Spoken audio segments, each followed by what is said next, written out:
Hey, what's going on, crypto people? It is the Crypto Siege with another day in a life and the crazy life that is the digital asset space. Good evening.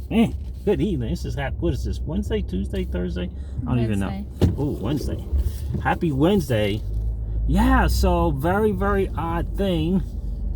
You guys have probably realized and recognized that I haven't been able to do any live streams or what I thought do any uploads of videos, because my channel Crypto Siege got a YouTube strike, a copyright strike, and I thought initially it was a 7-day kind of thing. Discovered that it's actually 90 days. I'm not sure. I thought it was 90 days, and so for the last 2.5 weeks or so I've been trying to slowly just kind of let people know that I started a new channel, which is the Crypto Siege, all one word.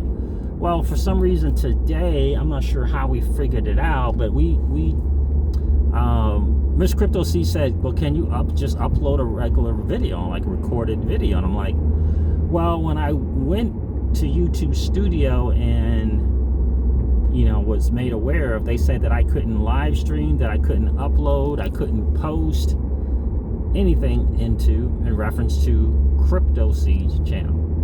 So I had tried some live streams with Zoom, and I kept getting the message or whatever, because after 7 days, like I thought the original 7 days, I tried to live stream and I wasn't getting anything. And so then I discovered that it wasn't 7 days, it was actually 90 days. So I wasn't trying anything. I created a new channel, which was the Crypto Siege, and I just, when I had a chance to go live, I was going live on that channel, all one word, the Crypto Siege. Well, for some reason this morning we were having a conversation, and Ms. Crypto Siege said, well, what about uploading a video, just like your drive time videos? I said, well, I don't think I can, because when I read the copyright notice, the copyright strike notice, it said no upload. So she said, but did you try yourself to see? I said, no, but let me try. So when I grabbed my phone to upload a video, what I did initially was I went to I hit upload, and it was previous recorded videos, right? Previously recorded videos. And I hit that just to upload it, just to see if it would upload. Again, it's already something that I've done. I made it unlisted, and I just wanted to see if I could just upload the video. Well, the upload worked. And I said, that's interesting that the upload would work. I said, is it because it's unlisted? I don't know. So the upload worked, right? Again, it's something that I recorded weeks, months ago. It worked. So I said, well, let me just see about the live. So I hit the go live button, and the go live button worked as well. So I'm like, I'm wondering, and so I tried it a couple of times on my phone to go live. Both times it worked. Both times it recorded. It went live. I went to YouTube Studio to check to make sure it was there under live recordings, and it was there. So I went live twice on my phone, and then I finally checked on my laptop, and there it was, guys. There it was. I could go live. Yeah, like I don't understand. So I don't know what it is. I'm happy that I can, obviously, and I certainly wanted to get out here today and do a drive time video for you guys on the regular Crypto Siege channel. Just shout out to all you guys that love the drive time videos that we do. So we'll see. Yeah, and because of my thinking that I couldn't go live, obviously I wasn't going to be able to do the Generation Wealth Wednesday, blah blah blah blah blah blah blah. So anyway, so that's kind of where it is. Little Miss Crypto Siege is calling, probably wondering where we are, and hopefully she's going to close the door. I'm getting hungry actually. But so anyway, guys, it looks like the regular Crypto Siege channel is working. So we'll see how it goes. Like I have a workshop homework that I have to get done tonight. I don't think I'm going to be doing anything on channel, on either channel, but tonight. But that's kind of the latest and greatest. I did want to kind of speak to a couple of things. I'm not sure what's going on with the Ripple SEC lawsuit. They're bringing in the big guns. Is that the word? They're bringing in 2 attorneys from Chicago, apparently. The SEC is bringing in, if you didn't hear it, they're bringing in 2 new attorneys. I don't know if that means replacing the ones that they have. I don't know. But this is what the SEC is doing. They're bringing in new attorneys. I didn't know that the SEC could do something. Are those new hires to the SEC? Like, I don't know. But that's the word. Jeremy Hogan from Legal Brief actually tweeted about it. And he said it's either one of 2 things. Number one, the lead counsel for the SEC is being replaced. Or number 2, yeah, they wanted a new team. They wanted to bring in some heavy guns. And he said they were, in terms of experience, these were some heavy guns. I think 18 years and 25 years, respectively, between the 2 new people. And so, so interesting stuff. It doesn't really matter to me who the SEC brings in. Ripple can bring in even more. So interesting that's what's going on there. 2 new attorneys. So, oh my gosh, it looks like this is going to be a battle. For some reason, somebody doesn't want Ripple and this new technology. I don't know. And you hear nothing. You hear nothing from Gary Gensler. He's at the helm of the SEC. And you hear nothing. But I do believe May 6th is tomorrow, yes? Mm-hmm. The closed door meeting is going to take place tomorrow. I think 2 or 2:30 Eastern time. Gary Gensler closed meeting, discussing kind of these enforcement actions and kind of where they stand with these, that whole field, that whole realm, if you haven't heard. So that's the word, closed door meeting, to discuss things like these enforcement actions, what stuff they got currently going on in litigation, how's it going, all that kind of stuff. And so we'll see about that as well. A lot of talk about the Dogecoin. And I'm not sure why people, everyone's entitled to their opinions, but I'm not sure why people thinking that this is the scourge, that Doge is the scourge of the digital asset space and cryptocurrency. I'm not sure why that is. Now look, I get it. It was created initially as a meme coin. I get it. It was created initially as a meme coin. Totally understand that. Right?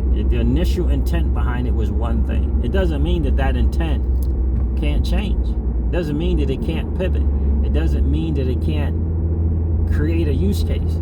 But I do think what's most important, and what I think a lot of people are missing, is the notion that you got to have a partnership and use case.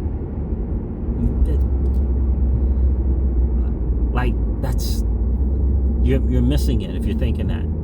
I know you don't have any bad intentions when you say it, but you're missing it if you think it has to have a use case and partnership. And I think that you're looking at Doge from your perspective and your lens, because you probably hold an asset with a lot of partnerships and a lot of use cases. And so you think that's the only way to be valuable.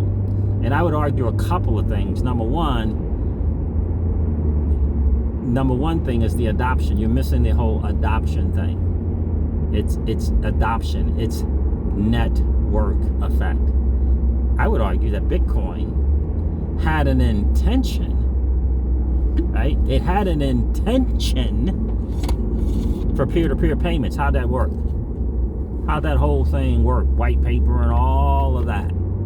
All of that. So his intended use was peer-to-peer payments. How did that work? It didn't work out so well. But yet, it's still here. Why do you think that is? Why do you think it made it? It made it because of the network adoption, the network effect. Then they came up with use case, but of store of value. but it made it because of the exponential network adoption. That's why it made it. Then it came up with a new use case. Store value. Right? Then it came up with the new, right? Once it couldn't make the P2P thing, it came up with store value. But my point is, it was because of the network adoption that continued to breathe life into it for it to figure out another use case.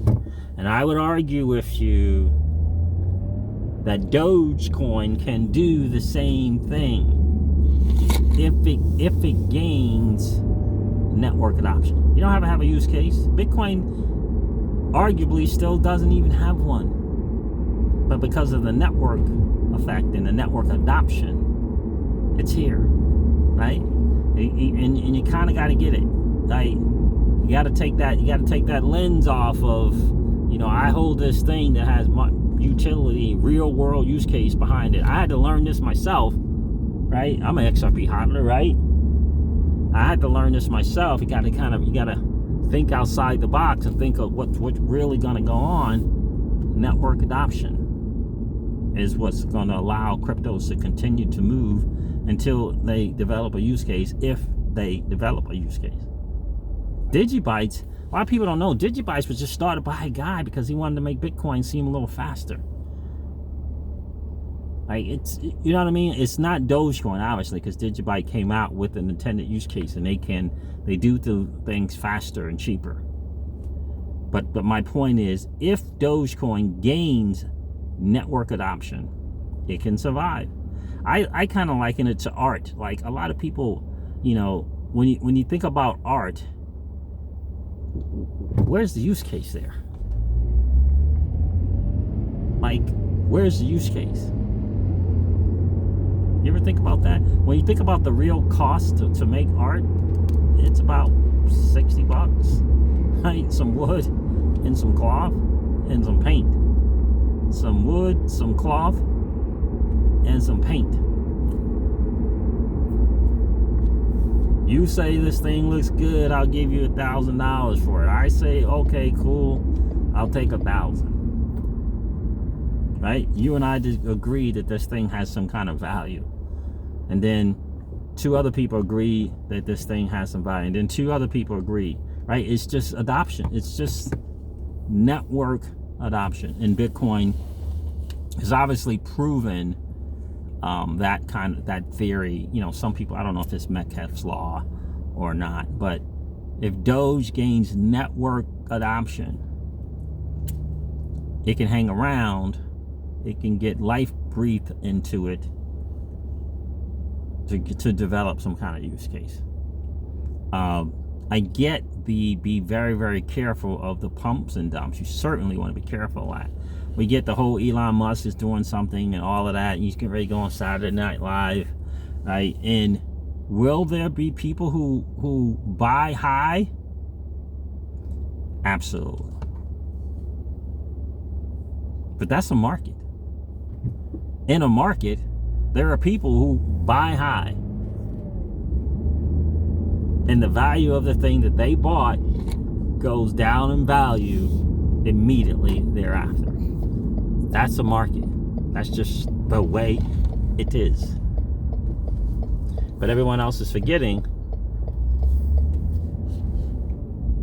What? No, you got a park. Everyone else is forgetting the major thing, that someone has to sell in order for someone to buy. That's the major thing. All right, guys, listen, I'm going to wrap up this video like I do all of my videos and remind you guys of this. Old money, it doesn't want you to win.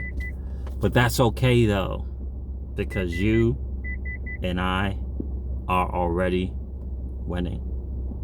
Have a great day, guys. I'll talk to you soon. See ya. Bye.